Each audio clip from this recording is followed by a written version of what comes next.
इस देश का 100 से ज़्यादा PSUs इसी साल प्राइवेट अदारों को बेच दी जाएंगी। अगर सब कुछ प्राइवेट कॉर्पोरेट हाउसेस को बेचना है तो इसका मतलब क्या है?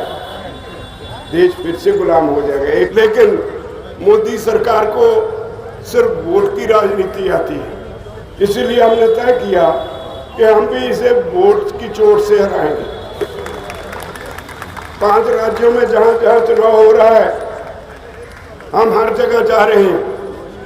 हम मांग करेंगे सभी देशवासियों से कि मोदी को वोट ना दो, किसी को भी दे दो ताकि देश बचे। सिर्फ मोदी को हराने के लिए वोट चाहिए। तो मैं उम्मीद करता हूं कि आज शुरुआत कलकत्ता से हो रही है। ये व्यापारी लोग हैं गुजरात वाले, अब देश को बेच रहे हैं। जितने लोग इस देश का बैंकों का, फाइनेंशियल इंस्टीट्यूशंस का पैसा लेके भागे हैं, सभी गुजराती हैं। छोटी मोटी चोरी करके नहीं भागते। तो जो पहले बना हुआ है, जो सदियों से एक बढ़िया सिस्टम बना हुआ है, उसको तोड़ने की चिंता ज़्यादा है, क्योंकि अंबानी अडानी मोदी के खास ब्लू आइड बॉयज है, उसके चहेते हैं। इस देश का तेल का सेक्टर सारा अंबानी के पास है। ONGC जो सरकारी कंपनी है, जो अब तक मुनाफे में रही, अब वो घाटे में क्यों है? क्योंकि सारा जो अंबानी की रिफाइनरी में है उसमें तेल रिफाइन होता है। और कम्युनिकेशन में BSNL से लाइसेंस लेके BSNL कोई खा गया अंबानी, अब जियो सबसे ऊपर है। इसी तरह जब ये जो डिफेंस का, आज तक हमारे आर्मी के इंजीनियर्स ये हथियार वगैरह बनाने का काम करते थे, धक्के से ये भी काम अंबानी को दे दिया। कोल सेक्टर अडानी को दे दिया, रेलवेज अडानी को, हवाई अड्डे अडानी को, अब एग्रीकल्चर सेक्टर भी अडानी को। और असलियत ये है कि इतने बड़े स्केल पे प्राइवेटाइजेशन की तरफ, कॉर्पोरेटाइजेशन की तरफ मोदी सरकार बढ़ रही है। इन 3 सालों में कुछ भी नहीं बचेगा। हर चीज, हर अदारा इस देश का 100 से ज़्यादा PSUs इसी साल प्राइवेट अदारों को बेच दी जाएंगी। अगर सब कुछ प्राइवेट कॉर्पोरेट हाउसेस को बेचना है तो इसका मतलब क्या है?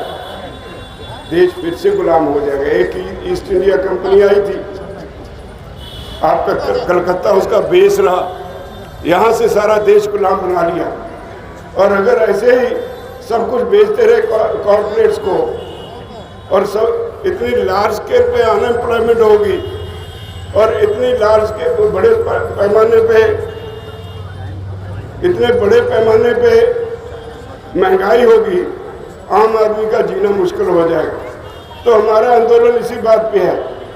और मैं यहाँ बंगाल के भाइयों से ये कहना चाहता हूँ, पंजाब, हरियाणा, ईस्टर्न यूपी और राजस्थान का कुछ हिस्सा, वहाँ तो ऐसी हालत है कि सोसाइटी का हर वर्ग इस आंदोलन को अपना आंदोलन समझता है और हर कोई वहाँ आके अपनी हाजिरी लगवा रहा है।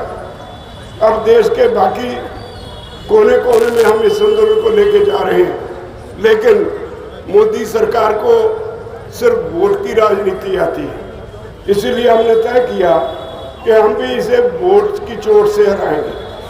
और यहाँ 5 राज्यों में जहाँ जहाँ चुनाव हो रहा है, हम हर जगह जा रहे हैं।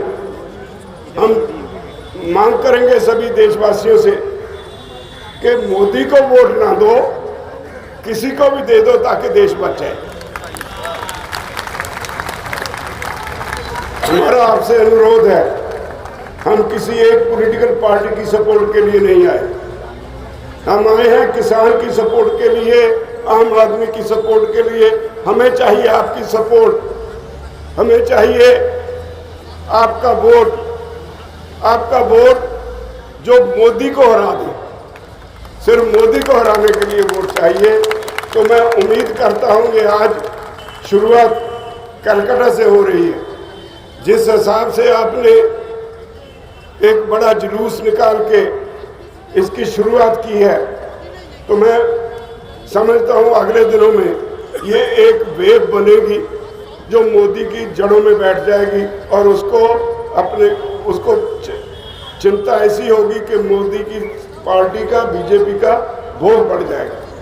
तो मैं आप सभी से अनुरोध करता हूँ, उम्मीद करता हूँ बंगाल के वोटर्स इस बात को समझेंगे, क्योंकि बंगाल एक बात और कह के मैं समाप्त करूँगा। ये देश आज़ाद हुआ, इस देश में गांधी जी को छोड़ दो, बाकी गुजरातियों की कोई कुर्बानी नहीं। इस देश में कुर्बानी है तो बंगाल और पंजाब की है। देश का बंटवारा हुआ, आपके बंगाली जो बांग्लादेश गए, जो ईस्ट पाकिस्तान था, या वहां से यहाँ आए, हमारी काट कटाई आपस में हुई। पंजाब से पाकिस्तान के पंजाब में गए हमारे यहाँ भाई, मुसलमान भाई, और वहां से हमारे लोग इधर आए, लाखों की संख्या में हमने एक दूसरे को काट मारा।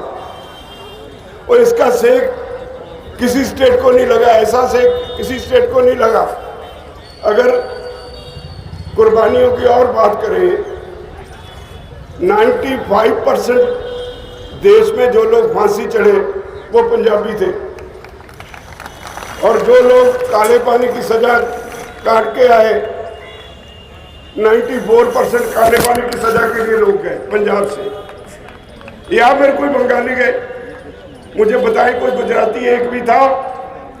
ये व्यापारी लोग हैं भाई, ये व्यापारी लोग हैं गुजरात वाले। अब देश को बेच रहे हैं। जितने लोग इस देश का, बैंकों का, फाइनेंशियल इंस्टीट्यूशंस का पैसा लेके भागे हैं, सभी गुजराती हैं। छोटी मोटी चोरी करके नहीं भागते, हजारों करोड़ की चोरी करके भागते हैं ये लोग। तो इसलिए अब समय आ गया है कि सारे देशवासी इन लोगों की फितरत समझे, इन लोगों के अगले एजेंडे को समझे, और एकजुट होके एक बार मोदी को सब सिखाएं और इससे पीछा छुड़ाएं देश का, वरना ये देश दोबारा गुलाम हो जाएगा। ये कम्युनलिज्म में विश्वास रखते हैं, ये कॉर्पोरेटाइजेशन में विश्वास रखते हैं, प्राइवेटाइजेशन में विश्वास रखते हैं, जो देश के लिए नुकसानदेह ही नहीं, सुसाइडल है। इसलिए मेरा आप सभी से अनुरोध है, हम पंजाब, हरियाणा, नॉर्थ के सभी किसान भाइयों की तरफ से अपने बंगाली भाइयों के पास ये रिक्वेस्ट लेके आए हैं। हम भाई हैं आपस में, भाई भाई की रिक्वेस्ट को कभी नहीं ठुकराता। हमारी एक कल्चर है, हमारी इंडियन की एक कल्चर है। और ख़ास तौर पे जब कोई इस देश पे गंदी निगाह रखे, देश को गुलाम करने की तरफ लेके जाए, फिर तो ये लोग उसको बख्शते नहीं। तो बहुत बड़ी जिम्मेदारी है आप लोगों पे। ये शुरुआत हो रही है एक बड़े आंदोलन की, ये वोटों तक सीमित नहीं। इसके बाद हम सभी इनके एमपीज को भी देखेंगे कहाँ तक वो बीजेपी के साथ खड़ते हैं। हमसे वोट लेके जो हमारे खिलाफ पार्लियामेंट में वोट करते हैं, उनको एमपी रहने का कोई अधिकार नहीं। तो इसलिए आप सबसे आखिर में यही निवेदन है बंगाल के लोगों से, यहाँ से शुरुआत हो जानी चाहिए।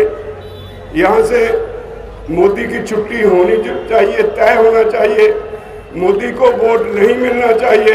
आप किसी को भी, काले चोर को वोट दे दो, मोदी को वोट मत देना। यही आपसे नॉर्थ के भाइयों की रिक्वेस्ट है, और मैं उम्मीद करता हूँ आप इस पे जरूर गौर करेंगे। धन्यवाद। Subscribe now and press the bell icon. Never miss an update.